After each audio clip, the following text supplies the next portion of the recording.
Hello and welcome to the Eastern Kicks podcast, a regular magazine programme about East Asian film led by me, Andrew Heskins, founder and grandmaster of EasternKicks.com, and James Mudge, our leading writer. Hey up. Each episode we'll be taking a look at the latest films, news and festivals, often chatting to filmmakers and stars along the way. Welcome to the latest episode. Oh yes, it's that time of year again. So to mark Halloween, we're revisiting Ann Hui's classic 2000s ghost comedy, Visible Secret. Why? Well, more on to that later. We'll also talk a little bit about new horror Back Home, which is coming to UK cinemas from the 27th of October. But first, we have that most important of questions that regular listeners will be waiting to hear. What are you drinking this Well, it's very episode, stormy James? here, where I am in the west coast in the middle of nowhere, Scotland. So I have a very, very large glass, because I couldn't be bothered bringing the bottle through. Bunnahabhain, 12-year-old single malt whiskey, which is actually really strong. And it's very, very nice. So I'm looking forward to wiring into that with the noise of the wind howling around outside. What have you got? So, appropriate enough, I've got some Duvel 666. Or technically 6.66, so not quite. Okay, but I'm sure he'd be happy to have a sup on it anyway. Yeah. 陰陽眼啊？當兵㗎。咁你成日見到咁你唔驚咁啊你？其實咧，梗係有一隻會喺附近。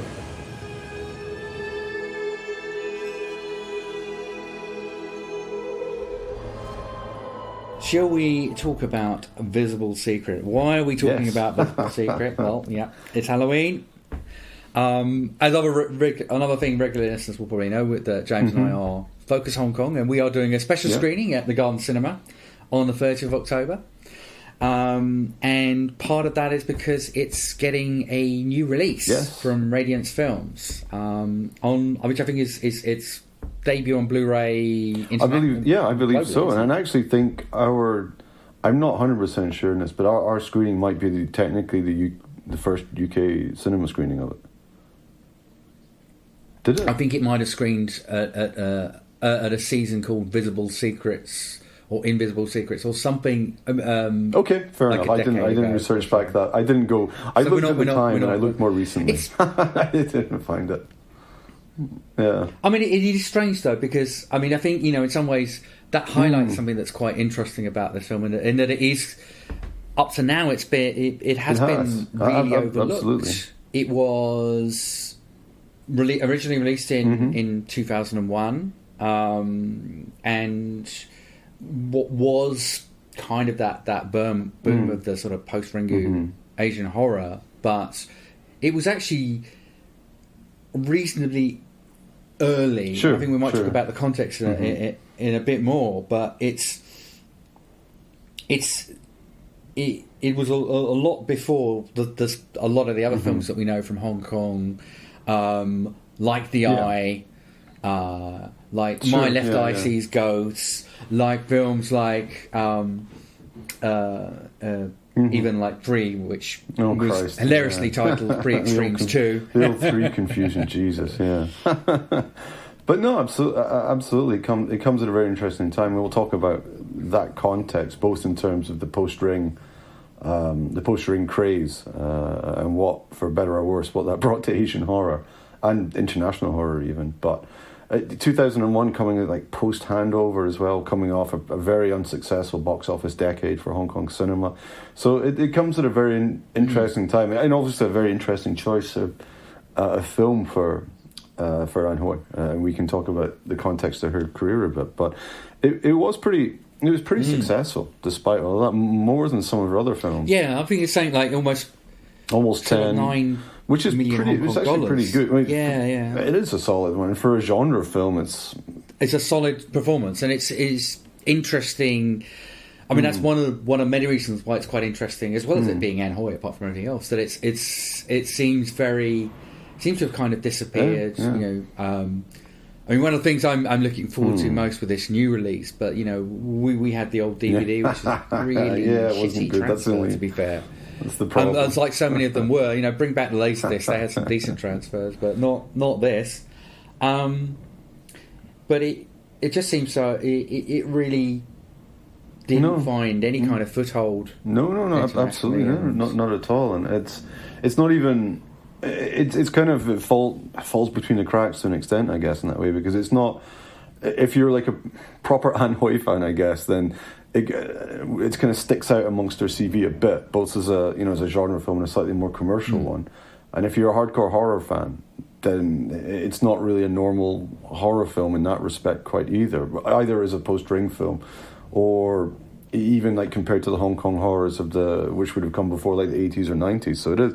I can kind of see why it's slipped through the cracks, but it's a bit strange because it did win quite a few awards and nominations and things as well. So it actually did well. It did get some profile. And let's be honest, like so many of the less deserving films from around Asia which made their way even just to the UK. It's strange that something was overlooked, even if they could have like given it a new cover to make it look like a Ring film, as they did with so many other ones. So it's strange that this didn't. Yes. That's got to go with quite long black hair and or just a slightly sleazy picture of Shu-Chi or something. There's lots of ways it could have been sold when they were really scraping the barrel for a lot of stuff. So I find it is quite strange that it's not come out before. In the West, because there's a lot, apart as well as having Ann Hui, and there's a lot of, it's got a really great cast as well, which is another reason it is a bit surprising that it's not as well known as, we've mentioned Shu-Chi there, but also Eason Chan, of course, eternally popular, Sam Lee, Kara Hui, and Anthony Wong in a small role, so it's got some really big names of Hong Kong cinema for international audiences too. So, and even behind the camera, it was written by Abe Kwong, who actually directed the sequel and wrote the sequel, Visible Secret 2, which Ann Hui just produced, which probably means she didn't really have anything much to do with it, to be fair. But he's one of those guys that did a huge mix of stuff, acting, directing, writing, producing, and that kind of mad Hong Kong credit which you get like presenting a film. I'm never quite sure exactly what it means, but he did work on a lot of good Hong Kong horror stuff in the 90s, like July 13th, Day That Doesn't Exist, Haunted Karaoke, and then he moved on to more big budget stuff like Painted Skin, 14 Blades. He did one of those.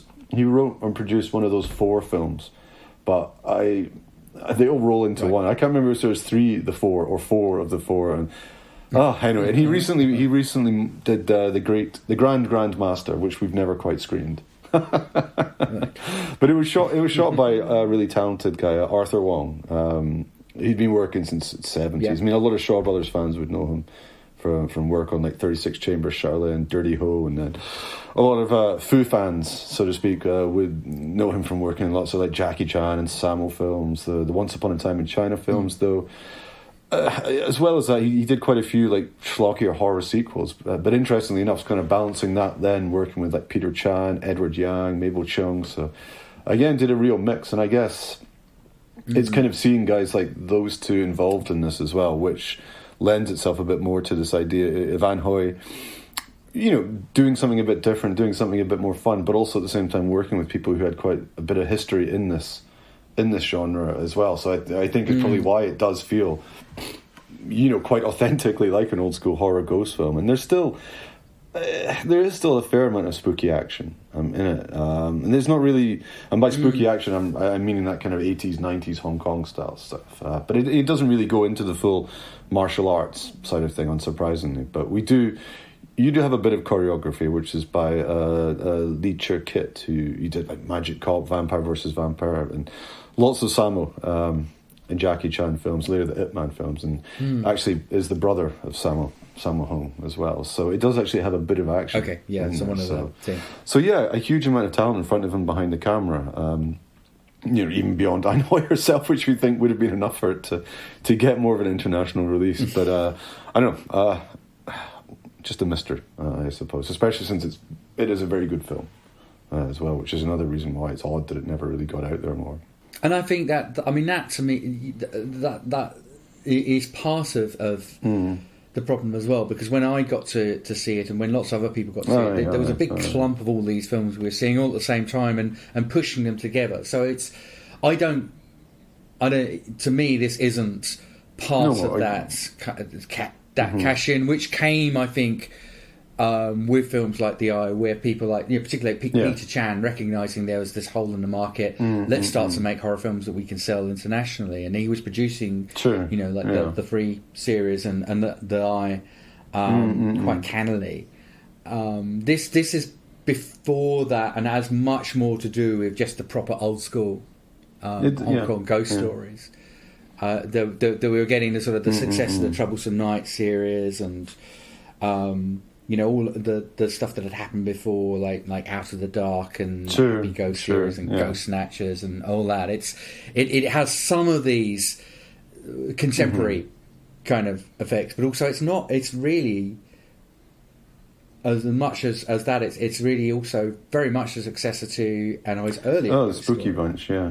Indeed, and that's another one which I think gets overlooked a bit. I mean, it still gets its screenings and everything, but it's because it's less of a horror film, I guess, than Visible Secret in quite a few ways. I've seen a great film as well. What was that? Her third film or something?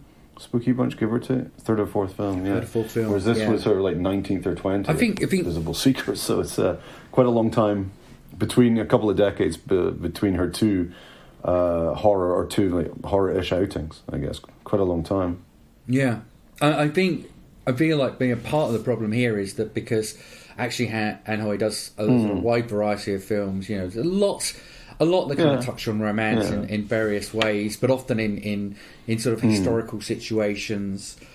But I think because she was one of the most applauded Hong Kong filmmakers, not even female Hong Kong filmmakers, but one of the most applauded, acclaimed Hong Kong filmmakers, with things like The Boat People, it almost... I think this is much more of the sort of Western perspective that to kind of put down these other films that she was doing and not kind of appreciate the fact that she has quite a sense of humour. She wanted to have a bit of fun, let her hair down and kind of do some of these other kind of genres, which she did. And I don't really think any of her kind of other genre work really kind of makes it so much as the sort of they don't get talked about. Yeah, sort of romantic and historical dramas. The Zodiac Killers and whatnot. Some of those other slightly odder films. Even like The Secret, sure. Stuff is her first film. I agree with you. She actually has more of a varied CV than we'd see over here. But then I guess, I mean, as you say, like in the West, we get the award baits and the cineast bait films mainly from a lot of Asian directors. We don't see the other side of them. We do. We do tend to compartmentalize. I mean, I don't mean us. You and I personally don't, but I think in terms of critics, we do tend to compartmentalize with these things. So yes, Stephen Chow can go off and he just does comedies. We want to watch those. Or Ann Hui does serious films. We just want to watch those. And anything else that doesn't fit that, we don't really accept. And that's not something we don't. Because of the niche that we're in, I think that's it's part of the sort of world cinema niche. It kind of puts that kind of concern. If you have Western directors doing different genres, that's seen as fun. We don't put that kind of compartmentalisation. No, that's definitely true. Filmmakers. That's definitely true and unfortunate. Whereas we do, and with Asian audiences, they don't put those sort of compartmentalised Asians. That's the word. Of genre of what they expect from their directors in that same way either. So so James, give us all a little précis of the plot, because we've got Shuki in one of her first proper leading roles as well, making a proper transition from the erotic role. This was one of her first mid to late 90s commercial. Give just a very. She'd been in. Sorry, James. I mean, she'd just been in Millennium. I think that came out slightly after, but I don't know which order they were filmed in. It came out after. I think it'd been screened at Cannes like a few weeks. Must have been very tight, because this was what first of June it was released. Yeah. Anyway, I don't know what order they were filmed in, to be honest. Anyway, so no, we won't know that. But that's it was really her actually her becoming a lead actress and. What would happen next with her doing something like So Close and The Transporter and etc. and Eason Chan. So yeah.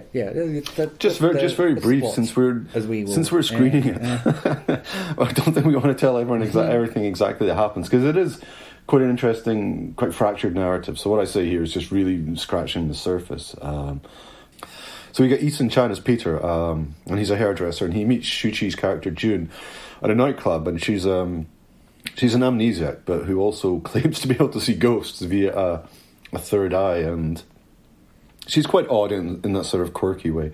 But he falls for her very quickly, and they start going out. And though it's a bit odd that she keeps saying she can see ghosts, he starts seeing spirits himself everywhere, and these kind of range from some are quite friendly and comical, which is kind of the more comedy aspects of the script, and some are pretty dangerous and vicious. As we go on, as things go on more through it, we get a bit of personal tragedy. He starts to think that she might be the cause of it, and then he has to try and figure out exactly what's going on. And these are the other narratives involving some of the ghosts, and we kind of get this a bit of a blurring of like the real world and the underworld, and about the present and the sins of the past, and how trauma can affect people, and to what extent you can or can't move forward with stuff. So I think that's not a bad way of putting it. That's sounding. It's quite deep, isn't it? Really, there's a lot going on in it, and it is as if it's kind of it's fractured narrative. It's an overused term, but in this case, it does jump around quite a lot, and you do have various subplots going on in the story. And although Eason Chan and Shu-Chi are the main characters, there are like a lot of quite important small roles in the film. And at the same time, these aren't really being used for like big twists and turns and sudden revelations. So again, without saying too much more about it, it's a much more interesting film, and I think that's another thing that makes it a lot more different to something like these ring clones, which we've been talking about, which tend to be very, very single-minded. I mean, they all basically have the same plot. You have your gimmick, whether it's in Ring the videotape, or it's a haunted cello, a haunted wig, a haunted cat, something, and then you have the female protagonist investigating it. She's usually quite depressed. Then we'll have the long-haired female ghost who's representing a curse and cursing people, and it'll look like it's coming together at the end, revelation of dark secrets, and then the curse doesn't seem to have ended. They're all pretty much the same. The Visible Secret doesn't follow any of that pattern at all, as we've said, and it's very, very different to pretty much all of the ones from Japan and Korea at the time, which mostly either followed Ring or The Grudge, and a lot of other countries kind of tacked on to that too. I mean, Thailand was a bit different, I guess. I mean, we had some which were similar, like Shutter, but you had a lot of other anthologies and ones which were kind of a mixture of very Thai specific, like urban legends and folktales at the time. So it was more similar to Hong Kong in that respect. And I don't mean any of this in a negative way, but I think it's fair to say we've been looking back at some of these Ringu knockoffs a lot more fondly probably than we did at the time when we were getting deluged with them. Now I'm a lot more openly minded. They seem like such golden days, don't they? Whereas at the time, there were so many of them just coming in every week that we were absolutely getting a bit overblown. And I think now we can look back and kind of. And we were getting sort of not tricked into watching some of them, but some of them, because of the box art or because of the way they were being presented, either the Asian releases we were seeing or all the time the ones which were making it over here. There was quite a few of these other ones, like the Korean one like Sorum, or some of the other Korean ones like Memento Mori and everything like that, which were Visible Secret has more in common with than other Ringu films, but those ones were getting pushed as like Ring films, especially something like Sorum, which is not a bad film, but it's baffling with the uninvited. There's so many of these films which were just being lumped in together to this Ring thing. But it's interesting that we really didn't get many of them from Hong Kong. As you said, this came slightly before those films took off to an extent more. But even after that, I mean, I'd say The Eye isn't really one of those kinds of films too much. I mean, it's got a gimmick, but the gimmick with like you're left, being able to see ghosts after the eye operation and stuff. It's more. It definitely borrows a lot from The Sixth Sense. More than from Ring or anything like that. But even then, after that, it goes all very karmic and spiritual and whatnot. So I think it's a lot more culturally tied. Whereas I think, in particular, the ones from Japan were still sort of tying into Without going down a rabbit hole on this, what Nikatsu was doing a lot of the time in the 70s and the 80s, which was trying to create borderless or nationality-free films, which could be screened around the world or remade by other people around the world. So I think a lot of the Japanese ones which came out were not specifically Japanese unless they were using it in a sort of exotic way to try and sell around the world or to sell to audiences. The same to a degree from Korea, but I think other countries like Hong Kong and to an extent Thailand, they leaned a bit more both towards local audiences, but also towards like local concerns. I don't think they were so internationally pitched, and I think that's something for Hong Kong. You've seen that a lot of the time through Hong Kong horror, which has got a pretty interesting tradition. Hong Kong horror. I mean, it came along quite a bit later than Japan or Korea, or it was there from quite a while. I mean, we did have a lot of Hong Kong horror like pre the mid-60s, but most of that wasn't really horror. It was Pu Song Ling's writing like strange stories from the Chinese studio, so we had a lot of those. Yeah. And we and sort of like from mainland China, you get things like Summer of Midnight, which is sort of phantom opera and stuff like that. You've got that as an influence. But they're not really horrors; they're more just about the interactions between. The sort of more gothic. It's interactions with the spiritual world, but more like there's still like relationships between usually women from the spiritual world and men in the real world quite often. Well. And another classic example of that is The Enchanting Shadow, which is from the absolutely. That's a perfect example. Book and becomes a Chinese ghost story later on. But the original 1959, 1960 Shaw Brothers film is very much a Hammer House of Horror, Hammer horror kind of Prince of Dracula kind of take on the story. We've seen those being revisited through the decades, and then it kind of bled into the early 70s anyway. We were still getting a lot of Pu Song Ling stuff, and then I think as horror started to change around the world, like post-Exorcist, Night of the Living Dead, and that's when the mid-70s we started getting the Shaws and Ho Mung Hua going like for black magic and everything again. But again, something which is very specifically cultural. So even with those films, which is interesting, because obviously at that time the Shaws were very keen on selling stuff around the world.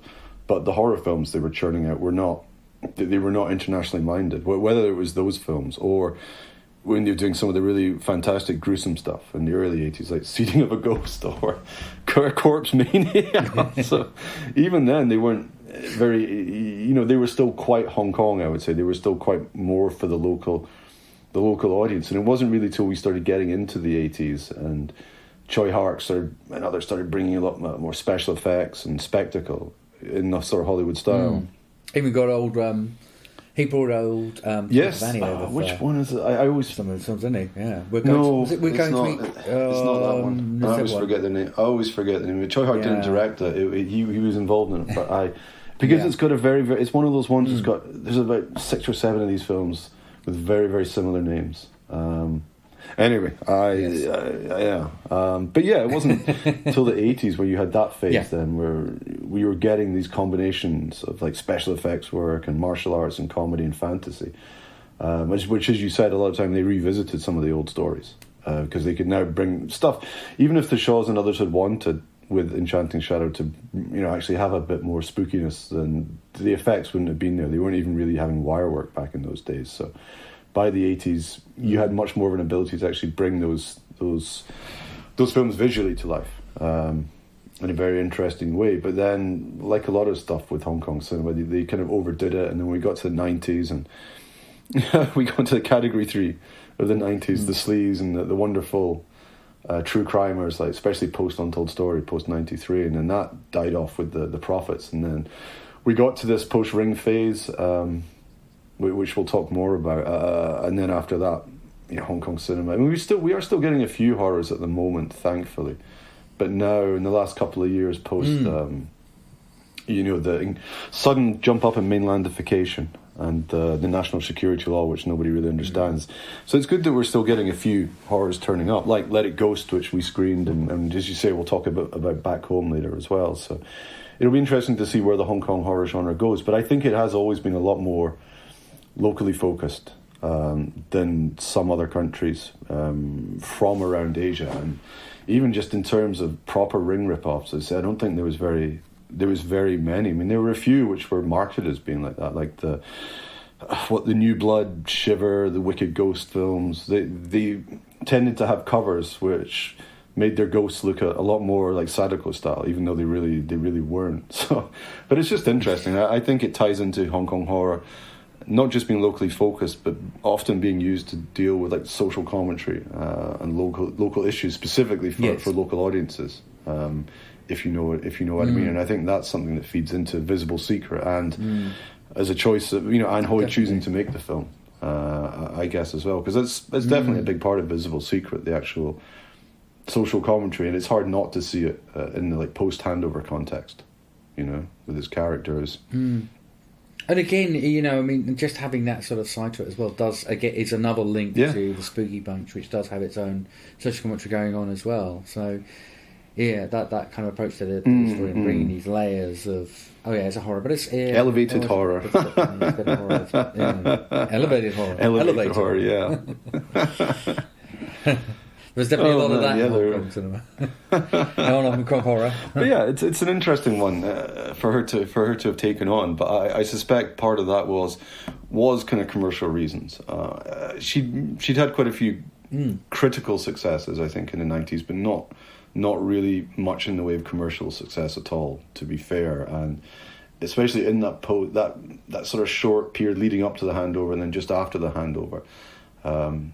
Hong Kong cinema wasn't in a very good state until Infernal Affairs really had a rejuvenating effect on Hong Kong cinema. But I think it's some of her like mid to late 90s films. So they're really good films. They just didn't do that well. Even like Summer Snow or 18 Springs and some of those. And I think even then, like when we talk about her career, and I think something you touched on before, it's kind of the early films she did, and then the more recent ones. So as well as Visible Secret, I think some of her 90s films, even away from like the genre stuff, like Zodiac Killers, or what's the one she did with Michelle Yeoh about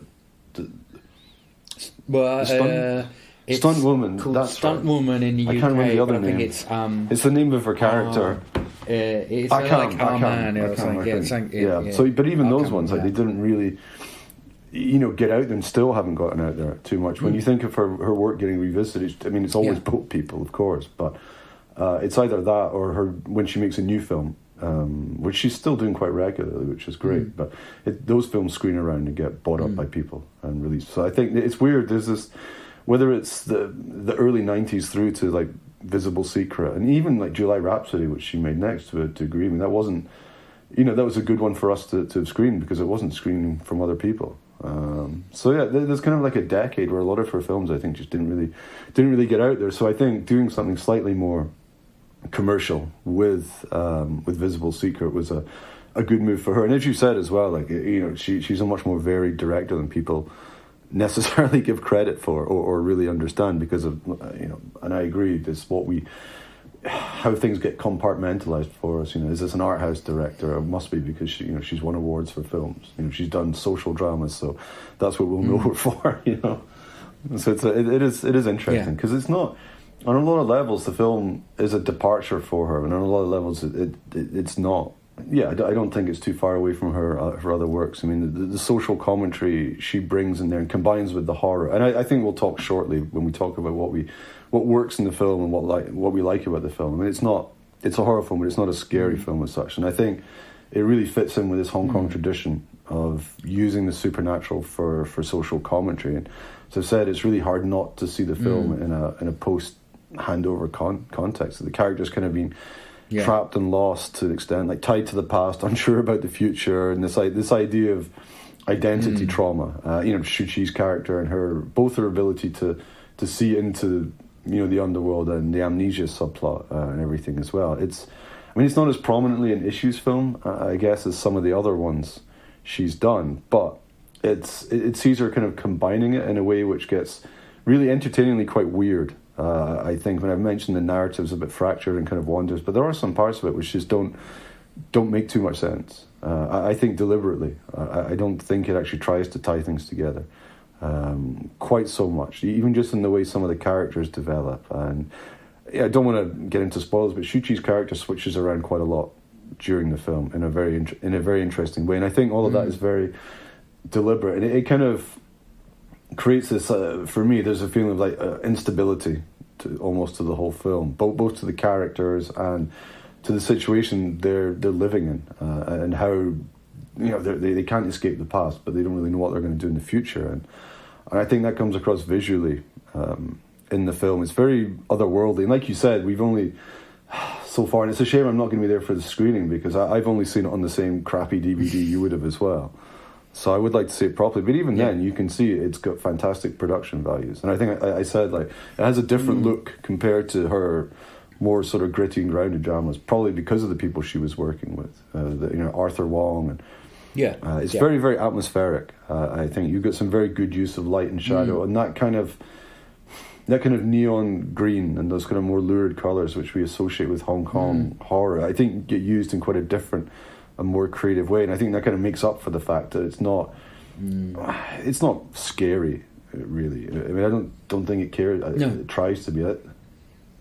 I think in some ways that's kind of underlining that the problem people have with it, because again they're trying to say is it a horror or is it a comedy? It's not so. There are films that are much more like proper horror comedies where that people know where they should be. This one's a lot more complex than that, and I think you just kind of need to appreciate that it is the emotional kind of roller coaster. It is much more than just fitting into that very kind of silly comedy kind of line. It's not the comedy in here is not the sort of what we usually kind of associate with Hong Kong comedy. Very silly, Molito kind of style. It's just I completely agree with you, and it's a great film to be screening, and I think it's right to call it a horror film still, just because of the everything about it is enveloped in the supernatural and with ghosts. It's not. It actually treats its subject matter not respectfully, but you know what I mean. It's not a film where the ghost side of it is there just for a wacky gimmick or a scary gimmick or anything like that. And it is a very character-led film with all the subplots and the narratives and everything that are going on. As I said, they don't really tie everything up all the time, but it is quite a hard one to pin down to an extent, because it is, if not scary, it is at least quite eerie. It's quite unsettling in places, but it's very clear that it is a social commentary film without it being like a very underlined issues film. It is very funny in places. It is quite bizarre in places. But that's what I really like about it. To that extent, it's just the way that it has this kind of very different take on the supernatural. And I think I would have loved it if it had come out properly at the time, because when we were getting deluged with Ring films, I think we would have appreciated really seeing something quite different at that time, and seeing it in the context of just seeing stuff like Infernal Affairs, and even like a lot of the Category 3 films of the 90s, whether it's Herman Yau's films or some of the very few ones which did have something about them. You were seeing, like, we had that kind of pre-handover paranoia, and the that sort of ominous lurking threat of the mainland.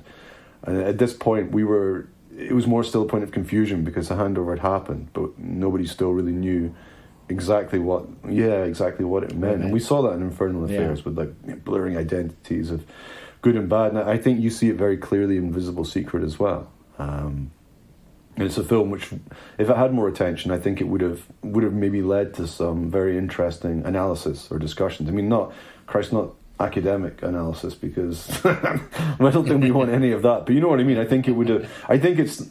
Tying back to what you said before about being sort of unjustly overlooked, I think it's underanalyzed as well, and I think it definitely is, just because it is a horror film in that respect, and a lot of people who analyze films or read into films they don't touch horror films, so and they might turn up their noses at this even though it's by Ann Hui. But I agree. I think there's a lot going on in there as well, and I think it's even more interesting looking back at it now. This is like more than 20 years later, looking back at that period of Hong Kong, and that, even as I say, not just Infernal Affairs, but I guess in the context of films from that whole period, like Made in Hong Kong and other films, just to see all these different different approaches to social commentary on how Hong Kong was trying to figure out, especially the younger generations were trying to figure out where they were going at that point, to what extent they were tied to the past of Hong Kong versus this uncertain future. And I think she does a really good job of combining the horror, the comedy, even just the way it's directed and visually. I think all of it fits together really, really well into a still quite a mysterious and eerie film. But I can't remember the sequel, I will say that. I have seen it, I do have the DVD, but I can't remember anything about it whatsoever. So, which probably means it wasn't very good, but I don't know. I can't remember a single thing about it, but I would watch it again probably. So, Visible Secret is available now from Radiance Films on Blu-ray, coded for A and B regions, so that means that American listeners can listen to it as well.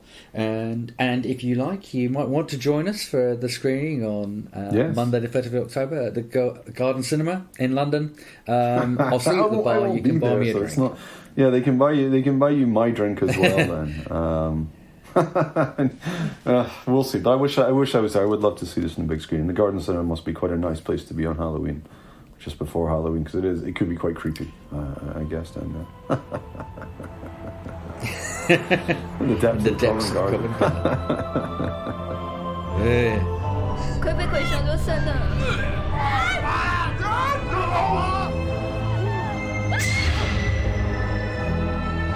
你講咩啊？點解撞到咁多嘢？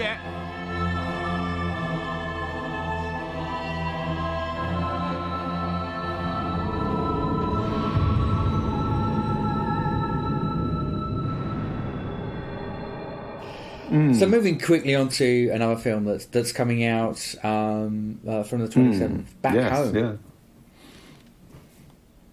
That's been So I mean, it's really nice to see genre films kind of being picked up and actually kind of put out in UK cinemas. I mean, it's and this is a solid genre film, and it's pretty decent and creepy. It's got some interesting casting. So we have Sang Kong playing the lead. We've got that's right. Yes, playing his mum, which I think is quite interesting because that makes it instantly kind of makes a connection to dumplings, which is I'm not going to put this in there. It's quite a good also because she's been good place for their stuff for so long.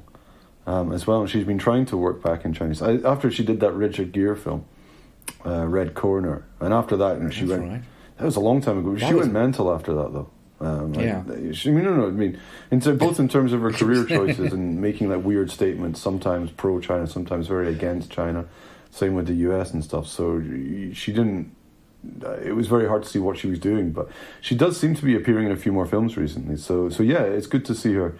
Good to see her back in there and taking on a role which, as you say, we got dumplings thing, but it also sort of, she is quite frightening, I think, by like, she's a bit, Generally, and she's quite scary in this, definitely. I mean, without going into story too much, Anson Kong, who is a cantopop star from Mirror, he's coming back from Canada to his mum's apartment in a very odd complex. Everybody's acting very weirdly. For me, there are a few things that kind of I think of. Obviously, one of the most obvious ones is Rigor Mortis, where you've got some weird stuff going on.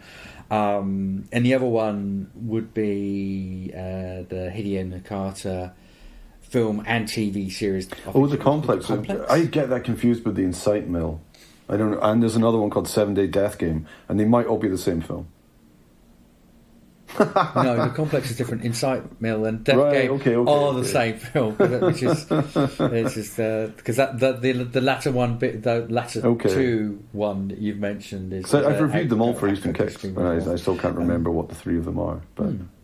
I'm sure you're right though with the Complex. Yeah, but the Complex is about some weird stuff going on about a complex, and I think, and actually was one of the better Hideo Nakata entries for whatever that means. But also, But also, it would have been a lot more interesting if we got the TV series as well, because it kind of tied in, and it actually had more of a... We were only kind of seeing one of the stories where the whole idea is that there would be this kind of... There's another sort of ghost that was kind of moving on between apartments, effectively. So there's lots of weird stuff and weird characters going on here.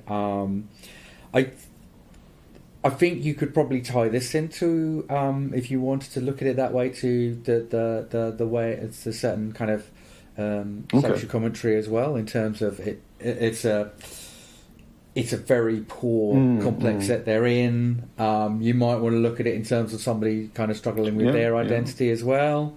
You've got this as a young man, he was somebody who saw ghosts, and then he starts to have that ability again. I think there's some nice bits that I think have been seen in other things.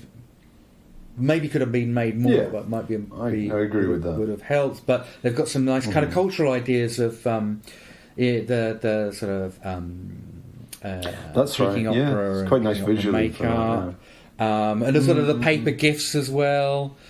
Without kind of giving any spoilers, perhaps some of this could be actually kind of amplified in the film, but it does give it a more of a cultural kind of a backing to what's going on, and some of it is genuinely quite. There's some nice icky stuff and some nice kind of atmosphere in it as well. So and having a proper kind of Cantonese horror, new horror that's coming out not that long out in Hong Kong and out great. In the UK. It's got to be a positive thing. I couldn't agree more, and it's. I get it's a mixture of not many of these films being made, I guess, and I guess some of the others, like I mentioned, like Let It Ghost, which we screened, but I think would be too local audience targeted to have released in the UK. Let It Ghost, whereas this one is more of a horror film than some of the other, because we still see one or two of these kind of films floating around, very very few compared to the old days, but. I think this one, I wouldn't go as far as to say I think it's made with any kind of international audience in mind, but I think the director's sensibilities are fairly international, and I think the way some of it's shot reminds me of quite a few other directors' work, without wanting it to make it sound like he's being overly inspired by other films. I think you said as well that there's quite a few touches in there which are creepy. You've seen in other films, and he kind of uses them a bit as not throwaway, but they're more like background details or and things like that. But yeah, I think it's fantastic to see a film like this getting a UK release, and I really hope it interests or intrigues some audiences, because a lot of the younger audiences wouldn't have gone through what we went through in the early 2000s with this deluge of Ring films. They won't have suffered as we did, and now have come back to it.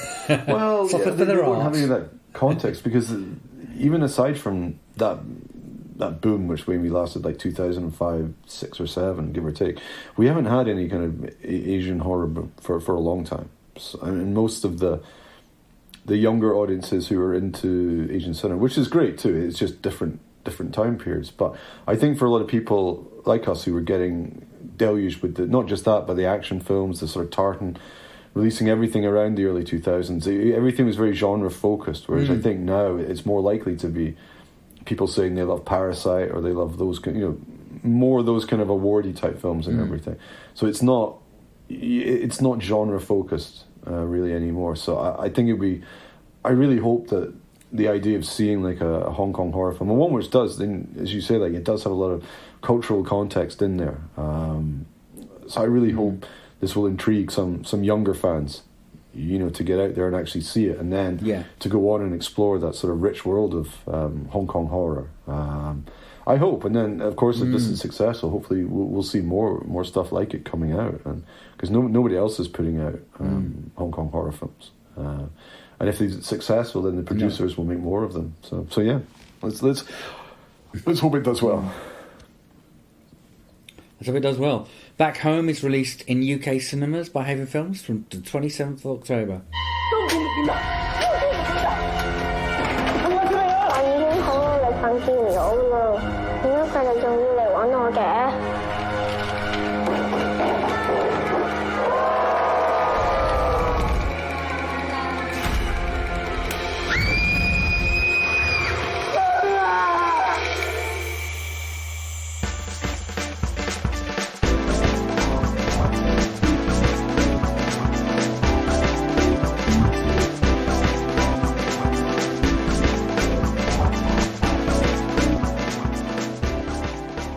So that's it for now. Don't forget you can find all of our previous episodes on Apple, Amazon Music, Spotify, Google, or wherever you get your podcasts.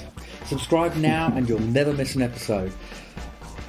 But if I don't see you at the Garden Cinema in a couple of weeks' time, well, yes. Yeah, cheers and Cheers happy for now. Halloween. Cheers.